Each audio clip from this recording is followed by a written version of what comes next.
Kesalahan pengetikan di beberapa pasal dalam Undang-Undang Cipta Kerja memicu polemik. Pemerintah menganggap kesalahan ini hanya human error, alias kesalahan manusia dan tidak berpengaruh pada implementasi undang-undang. Sementara sejumlah pihak menilai pemerintah tidak bisa anggap enteng kesalahan ini.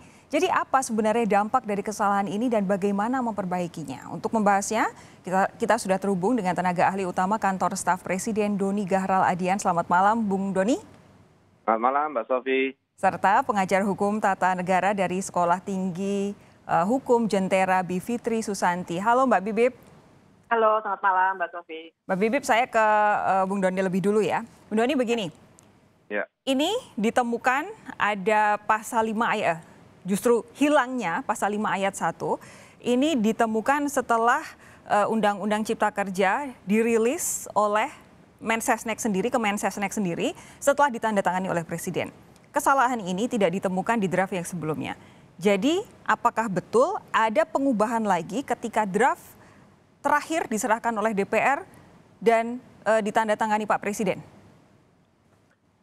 Tidak ada pengubahan, jadi ini murni kesalahan clerical ya, kesalahan teknis administratif, di mana yang seharusnya dirujuk itu bukan pasal 5, tapi pasal 4 huruf A, begitu ya. Jadi Pak Mensesnek sudah menyampaikan bahwa pemerintah tentu saja mengakui kekeliruan ini dan menjadikan pelajaran supaya tidak terulang lagi, dan pejabat yang bertanggung jawab sudah diberikan sanksi begitu. Jadi sebenarnya yang disampaikan Prof. Yusril ya nanti pemerintah bisa duduk bersama dengan DPR untuk mereview kembali dan melakukan perubahan sesuai dengan apa yang seharusnya.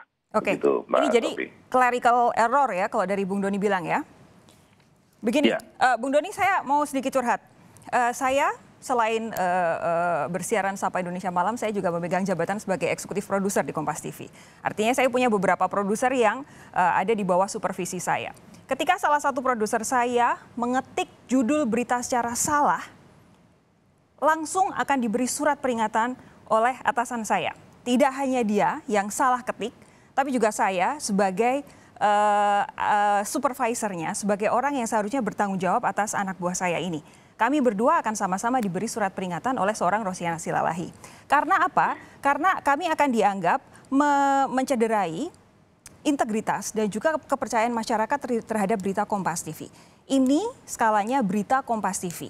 Bagaimana kalau kemudian ini skalanya adalah undang-undang yang mengikat seluruh bangsa Indonesia?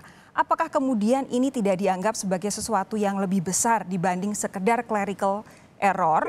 Kalau kemudian pemerintah sendirilah yang punya ide untuk membuat undang-undang ini dan nantinya akan diimpos terhadap seluruh masyarakat Indonesia. Baik, jadi undang-undang ini ada 1.000 lebih halaman, ya, ribuan pasal, ya. Saya kira clerical error itu sesuatu yang manusiawi. Meskipun sekali lagi, ya, ini tidak bisa dimaklumi begitu, sehingga tindakan ya terhadap pejabat yang terkait, sanksi itu sudah dijatuhkan. Pejabat terkait itu siapa, Bung Doni? Nanti bisa dicek ke Mensesnek ya, ke Kementerian Sekretariat. Berarti bawahan Mensesnek ya?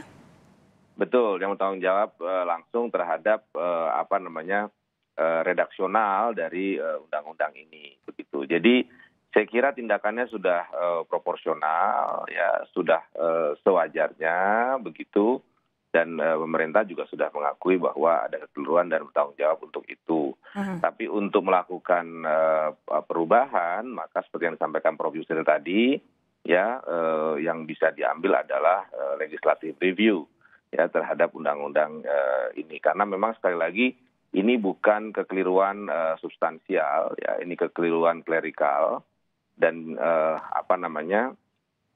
kita bisa memperbaikinya bersama. Begitu Mbak Sofi. Oke, jadi ini clerical error, tidak mengubah substansi, dan yang dianggap melakukan kesalahan sudah dihukum secara proporsional. Mbak Bibip setuju? Saya tidak setuju jelas, karena begini, manusia itu bisa salah, ya pasti ya, namanya juga manusia. Tapi pasal yang salah itu menjadi tidak bisa diterapkan. Masalahnya begitu. Jadi saya kira pemerintah, juga Prof. Yusril dan beberapa pihak lainnya yang melegitimasi apapun yang pemerintah lakukan, sebenarnya mengerdilkan makna dari hukum. Jadi perlu dipahami bahwa yang terjadi bukan sekedar typo. Typo itu kalau O jadi I, itu typo. Tapi ini rujukan. Ya, jadi saya kasih contoh pasal 175 lah ya. 175 itu pada dasarnya mengatakan ketentuan lebih lanjut bagaimana diatur dalam atau pada ayat 4. Harusnya ayat 3 diatur dengan peraturan pemerintah. Artinya sebenarnya peraturan pemerintahnya nanti kalau dibuat menjadi tidak sah karena pasalnya salah mengaturnya. Dan ini masalah besar. Jadi sekali lagi ini bukan typo, tolong jangan dikecilkan, tapi salah perujukan. Sebagai contoh, pada 2012 itu ada perkara di Mahkamah Konstitusi. Perkaranya nomor 17 bisa dicek tahun 2012 mengenai salah rujukan di Undang-Undang 32 tahun 2004 yang membuat selama 6 tahun Panwaslu tidak bisa menerapkan suatu pasal. Karena setiap diterapkan, orang yang terkena pasal itu akan bilang, oh Anda tidak bisa terapkan ke saya karena pasal itu salah. Jadi 6 tahun itu tidak bisa diterapkan, akhirnya dibawa ke Mahkamah Konstitusi bilang itu salah dan diperbaiki. Nah, yang ingin saya katakan dengan contoh itu adalah ini tidak main-main, ini bukan typo, dan jangan dikecilkan hanya menjadi masalah administratif. Dan saya kira ini juga menjadi pertanda bahwa jangan-jangan pemerintah tidak baca betul, karena dikatakan ribuan pasal, enggak, ini 186 pasal. Dan harus diperhatikan bahwa justru karena 1.000 lebih halaman, jadi bukan pasal ya. Tadi saya catat, soalnya saya kaget kok Mas Doni bilangnya ribuan pasal, sebenarnya cuma ribuan halaman pasal. Ya? Ribuan halaman. Ya, ribuan halaman itu tentu saja banyak error yang bisa terjadi, tapi itulah akibat dari suatu proses yang terlalu dipaksakan. Oke. Gitu. Kita tahu dari tanggal 5 Oktober udah ada kesalahan gitu, tapi dipaksakan terus sampai ke belakang akhirnya salah. Gitu. Mbak Bibip, tapi begini, kalau kemudian ada 1.187 halaman, ada kesalahan 1-2 yang mungkin dianggap tidak memengaruhi isinya, tidakkah itu bisa dianggap sebagai sesuatu yang ya sudah nanti kita ketik ulang saja begitu? Tidak bisa. Jadi bahwa memang undang-undang itu tidak otomatis batal seluruhnya, memang tidak. Dalam hukum tidak ada yang otomatis seperti itu. Tapi 2 pasal itu paling tidak artinya tidak bisa diterapkan. Dan ini artinya serius karena jadi ada ketidakpastian hukum.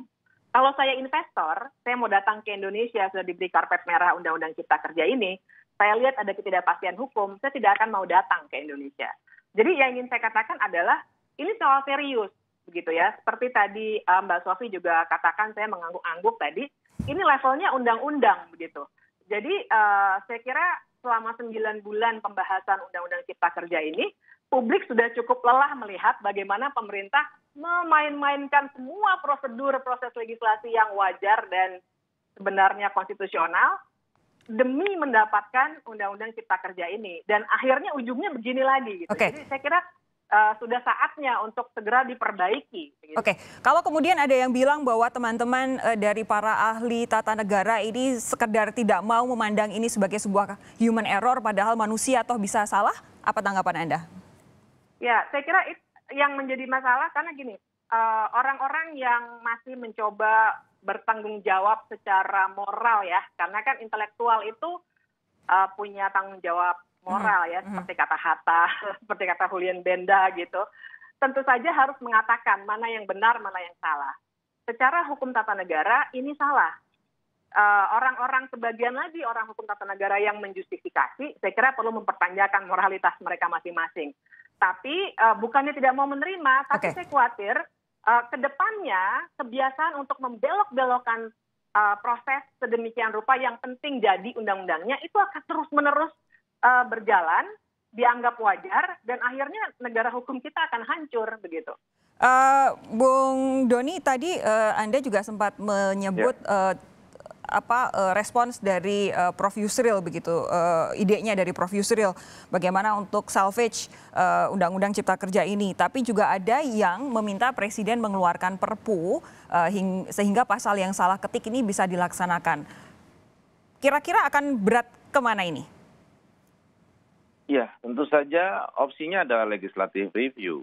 ya, karena tidak ada kegentingan yang memaksa yang membuat kita harus menerbitkan Perpu, begitu. Itu yang pertama. Yang kedua, the gravity of this error itu memang bukan main-main. Oleh karena itu tadi disebutkan ya, Pak Mensesnek sendiri sudah mengatakan bahwa ada kekeliruan dan ada pejabat di Kementerian Sekretariat Negara yang sudah diberikan sanksi terkait dengan kekeliruan teknis ini, begitu. Jadi kalau ini dianggap sepele, tentu saja tidak akan ada tindakan seperti itu, begitu. Nah, jadi saya kira memang ini harus dibenahi secepat-cepatnya dan pemerintah juga sudah mengambil langkah ke sana. Ya, jadi kita tunggu saja. Selekasnya ini akan ada review dan perbaikan. Begitu. Oke, jadi lebih condong ke legislative review bukan Perpu ya? Ya. Oke, Mbak Bibip tanggapannya? Ya, legislative review itu kan artinya ada perubahan undang-undang. Tentu saja itu opsi konstitusionalnya sebenarnya memang 3. Karena sebuah undang-undang yang keliru diperbaikinya entah dengan diperbaiki oleh institusi yang mengeluarkannya sendiri atau putusan pengadilan. Nah, jadi pilihannya ada 3. Perpu menurut pasal 22 Undang-Undang Dasar, legislative review sebenarnya adalah mekanisme perubahan undang-undang seperti biasa atau putusan MK. Nah, legislative review ini atau perubahan undang-undang kita tahu akan makan waktu lama. Karena kita akan mulai lagi dari perencanaan. Artinya akan dibuat lagi undang-undang tentang perubahan Undang-Undang 11 2020. Lewat proses penyusunan, lewat proses pembahasan, dan seterusnya. Artinya damage-nya mungkin sudah akan terjadi. Karena sekali lagi ini bukan typo ya, salah rujukan. Gitu. Jadi saya kira itu pilihan yang tidak wise ya, karena perbaikannya tidak dalam waktu cepat. Padahal sekali lagi ada ketidakpastian hukum. Oke, saya akan lanjutkan perbincangan dengan Bung Doni dan juga Mbak Bibip soal kesalahan dalam Undang-Undang Cipta Kerja ini sesaat lagi. Jangan kemana-mana, tetap bersama kami.